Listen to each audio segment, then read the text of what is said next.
नमस्कार। मेरा नाम भाऊ तोरसेकर। आप देख रहे हैं प्रतिवाद।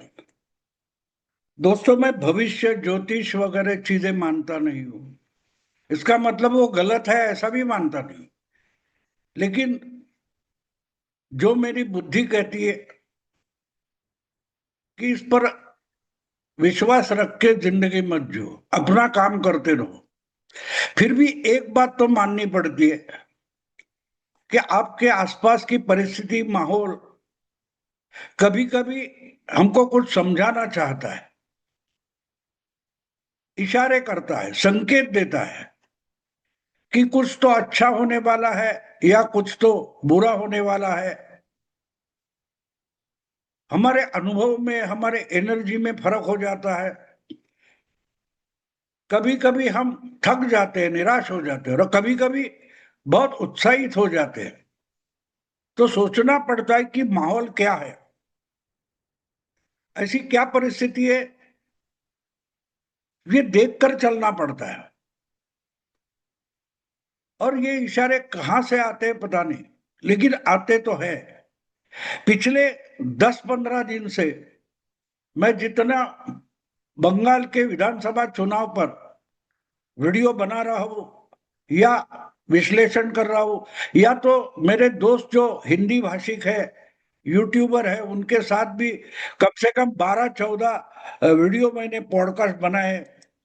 वो सब जब मैं कर रहा, इसमें क्यों पता नहीं, लेकिन जितना मैं यूट्यूब पर घूमता रहता हूँ, टहलता रहता हूँ, अलग अलग लोगों का कुछ सुनता रहता हूँ, तो सामने जो थंबनेल आते हैं, तो कुछ शायद 8-10 दिन से एक अजीब सा थंबनेल मेरे सामने आ रहा था। मैंने वो सुना नहीं है। एक गाने का थंबनेल है, अलग अलग गायकों ने गाया हुआ वो गीत या गजल है, जिसका थंबनेल मेरे सामने आता है, और वो शब्द मेरे मन में रुक गए। मैंने वो एक बार भी वो गजल आजकल 10-15 दिन में सुनी तक नहीं है। हाँ, लेकिन बार बार अगर थंबनेल उसी गजल का आ रहा है, तो आज मुझे लगा कि इसमें कुछ इशारा है। और जितना मैंने समझने की कोशिश की, तो मेरे दिमाग में एक बात आई कि जो 10-15 दिन से मैं बंगाल चुनाव पर बात कर रहा हूं, बिल्कुल वही तो ये शब्द है। यही वो शब्द है। मुझे मालूम नहीं, याद नहीं ये किस शायर ने ये गजल लिखी है या किसने किसने गाई है, मुझे पता नहीं, लेकिन कभी ना कभी सुनी है। और गायक कौन सा है पता नहीं मुझे, लेकिन सुना है। आज जाने की जिद ना करो, ये सुना है। कि कौन गायक था मुझे याद नहीं है, लेकिन आज जाने की जिद ना करो, ये जो 4-5 अक्षर है वो बार बार सामने आते रहे। तो आज मुझे लगा अचानक कि ये कुछ मुझे इशारा कर रहे हैं। शायद मुझे इशारा कर रहे हैं, या और किसी को इशारा कर रहे हैं, या जो कुछ होने वाला है उस परिस्थिति का इशारा, संकेत इसमें छुपा हुआ है। और जब मैं सोचते गया, तो अचानक मेरे दिमाग में एक आइडिया आई कि बस एक शब्द बदलो, तो जो पिछले 3-4 महीने से विश्लेषण कर रहा हूं, या 10-15 दिन से जो बंगाल के बारे में बोल रहा हूं, बिल्कुल एक शब्द मैं बदलता हूं, तो पूरा का पूरा ये जो लाइन है वो होता है, आज जाने की जिद ना करो।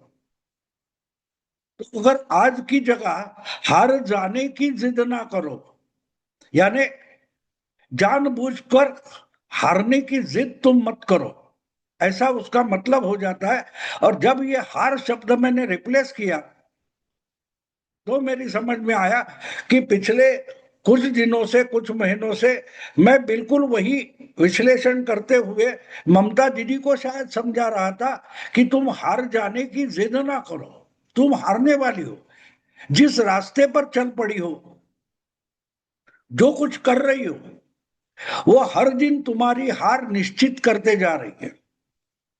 3 बार बंगाल का विधानसभा चुनाव जीतकर सत्ता में आई हुई ममता पिछले कुछ महीनों से, कुछ सालों से जिस तरीके का बर्ताव कर रही है, वो अपनी हार, मानो हार की तैयारी कर रही थी। कैसे, क्यों वोटर मुझे वोट क्यों दे रहे? मुझे आपके वोट नहीं चाहिए, मुझे सत्ता नहीं चाहिए, मुझे जीतना नहीं है। मानो यही संकेत ममता दीदी अपने हर कृति से लोगों को, दुनिया को और अपने वोटर को दे रही थी कि उसको हारना है, उसको फिर से सत्ता नहीं चाहिए। और ये शायद इशारा इस शब्दों में जनता के पास पहुंच गया, हार जाने की जिद ना करो। और जनता या हमारे जैसे विश्लेषक है, एनालिस्ट है, पत्रकार है, वो अलग अलग तरीके से मानो ममता को समझा रहे हैं कि तुम गलतियां करती जा रही हो, गलतियों पर गलतियां करती जा रही हो, और जितनी गलतियां करोगी उतना वोटर तुमसे दूर जाएगा, समझ जाओ इससे। बात आज की नहीं, पिछले 5 साल की है। 5 साल पहले जब विधानसभा का चुनाव 2021 में हुआ और कोरोना का लॉकडाउन उठते उठते हो गया था, उसमें ममता ने बहुत अच्छी सीटें पाई थी, लेकिन फर्क कितना था। अचानक से बंगाल की राजनीति में एक नया दल ममता का चैलेंजर बनकर उभरा था। 2011 के चुनाव में ममता दीदी ने लेफ्ट फ्रंट को हराया था। असलियत में लेफ्ट फ्रंट को हराने की जिद पकड़कर ही ममता कांग्रेस से अलग हुई थी। 90 के दशक से ममता लगी पड़ी थी कि उसको बंगाल से लेफ्ट फ्रंट को उखाड़ फेंकना है। लेकिन जिस पार्टी में थी, आज जिसके नेता राहुल गांधी है, उसी पार्टी में ममता थी 84 से लेकर। वो राजनीति में आई तो पार्लियामेंट की मेंबर बनकर आई। सोमनाथ चैटर्जी जैसे बड़े दिग्गज कांग्रेस लेफ्ट के नेता को हराकर वो लोकसभा पहुंची थी। वहां से लेकर उनका लेफ्ट फ्रंट से जो झगड़ा और संघर्ष शुरू हो गया, वो रुकता नहीं था, और उसकी पूर्तता 2011 में हो गई। लेकिन बात ये थी कि इसके लिए ममता दीदी को अपनी ओरिजिनल पार्टी छोड़नी पड़ी। ममता बहुत कड़े प्रयास कर रही थी, लेफ्ट फ्रंट को बंगाल से उखाड़ फेंकना है, बंगाल की राजनीति से उखाड़ फेंकना है। जब उनका हाईकमांड साथ नहीं दे रहा था, तो ममता ने अलग होकर, सामान्य कार्यकर्ता होता है ग्रास रूट लेवल, यानी तृणमूल कार्यकर्ता, तृणमूल का मतलब ग्रास रूट, जमीनी कार्यकर्ता, वो कांग्रेस के जमीनी कार्यकर्ता जो लेफ्ट फ्रंट के साथ लड़ना चाहते थे, उनको साथ लेकर ममता दीदी ने अलग एक क्षेत्रीय पार्टी बनाई जिसका नाम ही तृणमूल कांग्रेस रखा। और उनके प्रयास 2011 में सफल हो गए और लेफ्ट फ्रंट चुनाव हार गई। और देखते देखते लेफ्ट फ्रंट मानो बंगाल की राजनीति से ओझल होती गई।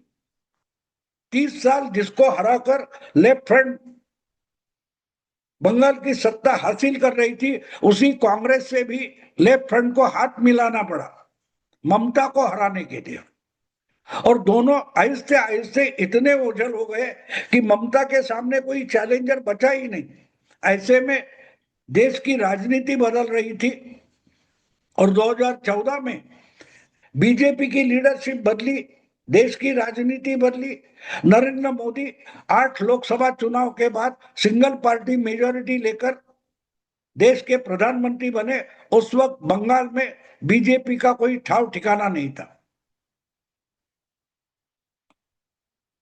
और उसके बाद जहां अपनी ताकत नहीं है, वहां अपने हाथ पैर पसारने की कोशिश अमित शाह जो बीजेपी के अध्यक्ष बने उन्होंने की थी। और उसी प्रयास में बंगाल में आहिस्ता आहिस्ता बीजेपी की ताकत बढ़ने लगी। और उसका सबसे बड़ा आविष्कार हमने 2019 के लोकसभा चुनाव में देखा, जब ममता दीदी ताकतवर पार्टी हुआ करती थी,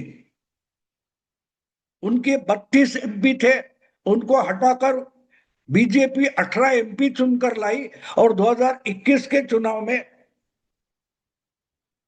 बीजेपी 3 एमएलए की पार्टी 77 एमएलए तक पहुंची और देखते देखते एक नया चैलेंजर ममता के सामने खड़ा हुआ।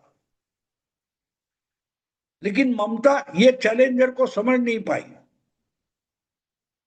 बीजेपी और बाकी पार्टियां अलग थी। जितनी बीजेपी केडर पार्टी है उतनी ही लेफ्ट फ्रंट और सीपीएम केडर पार्टी थी। लेकिन लेफ्ट फ्रंट का जो केडर था वो बूढ़ा हो चुका था, थक चुका था। उनके पास कोई नई जवान भर्ती नहीं थी और इसलिए बूढ़े लोगों की पार्टी बन गई थी। उनको हराना ममता के लिए आसान था। और कांग्रेस में तो कोई लीडरशिप बची नहीं थी।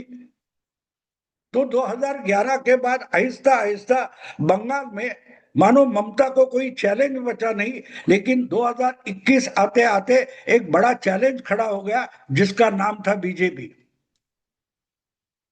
तो कांग्रेस को जिस तरीके से हैंडल किया ममता ने, उसी ढंग से बीजेपी को हैंडल करना मुश्किल था, क्योंकि बीजेपी बिल्कुल यंग पार्टी थी, नया यंग नेतृत्व लेकर आई थी। वाजपेयी अडवाणी हट गए थे।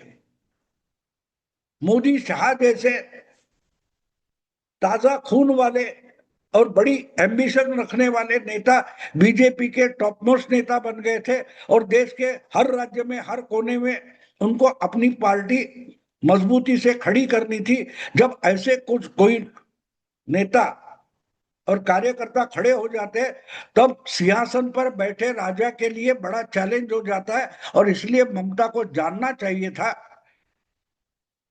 कि 2014 के पहले का माहौल और 2021 का माहौल अलग है। तो 2019 और 21 में जो नतीजे आए उसके बाद ममता को सावधान होना चाहिए था। जो ऐसी ताजा हिम्मत लेकर आते हैं, नई ऊर्जा लेकर आते हैं, उनसे टकराना मतलब पत्थर पर या दीवार पर सर पटकना है। और जिसने जिसने मोदी और शाह की बीजेपी के दीवार पर सर पटका है उसका सर टूटा है, दीवार नहीं हिली है, अंबुजा सीमेंट से बनी है। और बिल्कुल वही हुआ है। कम से कम पिछली बार लोकसभा या विधानसभा में जिस ढंग से बीजेपी का प्रसार प्रसार प्रसार और प्रचार बंगाल में हुआ, उससे साफ हो गया था अब बंगाल की राजनीति दो हिस्सों में बंट गई है। जिनको ममता चाहिए वो ममता के साथ रहेंगे और जिनको ममता नहीं चाहिए, उनकी विचारधारा कोई भी हो, उनको बीजेपी के साथ आना पड़ेगा। तो बहुत सारे सीपीएम के कार्यकर्ता, कांग्रेस के कार्यकर्ता, ममता की पार्टी तृणमूल के नाराज कार्यकर्ता एक एक करके बीजेपी के साथ जुड़ते गए और 2026 आते आते बीजेपी बंगाल में ममता के लिए एक बड़ा चैलेंज बनकर खड़ी हो गई। तो ये समझना जरूरी था ममता को कि लड़ने की जिद ना करो और हार की जिद ना करो, हार जाने की जिद ना करो। बीजेपी के साथ लड़ना, अगर चौटाला प्रकाश सिंह बादल हो या हुड्डा हो या याद मुलायम सिंह यादव हो, मायावती हो, शरद पवार हो, उद्धव ठाकरे हो, अखिलेश यादव हो, लालू प्रसाद यादव हो, ऐसे क्षत्रप को हराकर बीजेपी एक नई राष्ट्रीय पार्टी बनकर उभरी है। तो उसके सामने चैलेंज देकर खड़ा रहना या उसको हराने के सपने देखना ममता के लिए हारने की जिद हो जाती है। जिस ढंग से चुनाव जीतने का एक मशीन अमित शाह ने खड़ा कर दिया है बीजेपी के लिए, उससे टकराना मतलब अपने ही खात्मे का ऑर्डर पेश करना होता है और वही हो गया है। मैं पिछले कुछ महीनों से जो विश्लेषण कर रहा हूं बंगाल के चुनाव का, बिल्कुल वही है। कि ममता जिस तरीके से गलतियों पर गलतियां करती जा रही थी, चुनाव आयोग पर आरोप करना, सुप्रीम कोर्ट में जाकर धड़क देना, ये सब बातें जरूरी नहीं थी। उसके बजाय ममता अगर वोटर के पास जाती, जो गलतियां हुई है उसके लिए माफी मांगती, अपने कार्यकर्ताओं को रोकती, हिंसा रोकती, महिला को एश्योर करती, तो बात अलग होती थी। मुस्लिम वोटर तो ममता के पास थे, लेकिन सिर्फ मुस्लिम वोटर के आधार पर ममता बहुमत नहीं ला सकती। उसको कुछ ना कुछ हिंदू वोट का हिस्सा चाहिए, और इसलिए बीजेपी के हिंदुत्व के खिलाफ जाते हुए हिंदुओं को नाराज करना ममता के लिए संकट खड़ा कर सकता है, ये साफ साफ दिखाई दे रहा था। और 2024 में अगस्त महीने में जो कुछ बांग्लादेश में हुआ, उसमें हिंदुओं पर जिस ढंग से अत्याचार हुआ, उसका तो परिणाम बंगाल पर होना लाजमी था।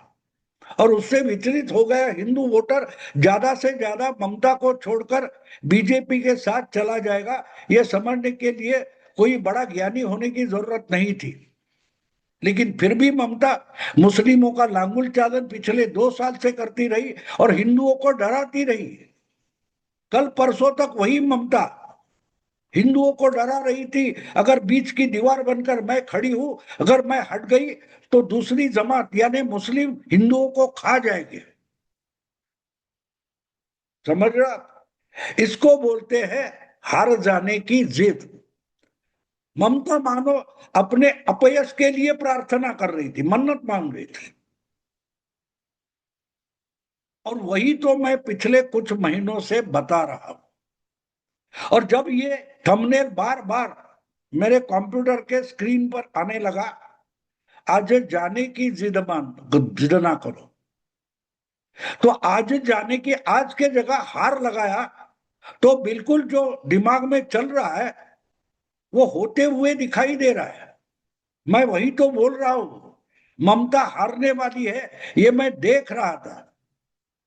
वो सिर्फ 4-5 शब्दों में इस गजल में आ गया, एक शब्द यहां का वहां कर दिया, आज के जगह हार डाल दिया। तो ममता की जिद हारने की है, ये समझ में आता है। और मुझे विश्वास है ये जो संकेत मेरे सामने आ गए, ये जो इशारे आ गए, 4 मई को उसका आविष्कार मैं देखूंगा। और जब मुझे कुछ किसी चीज का विश्वास होता है तो सही है या गलत है मैं चिंता नहीं करता, मैं बोल देता हूं। और मैं कुछ महीनों से बोल रहा हूं ममता हारने वाली है, और पिछले 15 दिन से तो मैं ममता 100 के नीचे रहेगी वो बोल रहा हूं, क्योंकि मैं कन्विंस हूं, मुझे विश्वास है, जो बोल रहा हूं उस पर मेरा विश्वास है। देखते 4 मई का इंतजार करते हैं। अगर ये वीडियो पसंद आए तो लाइक कीजिए, शेयर कीजिए और प्रतिवाद को सब्सक्राइब कीजिए। नमस्कार।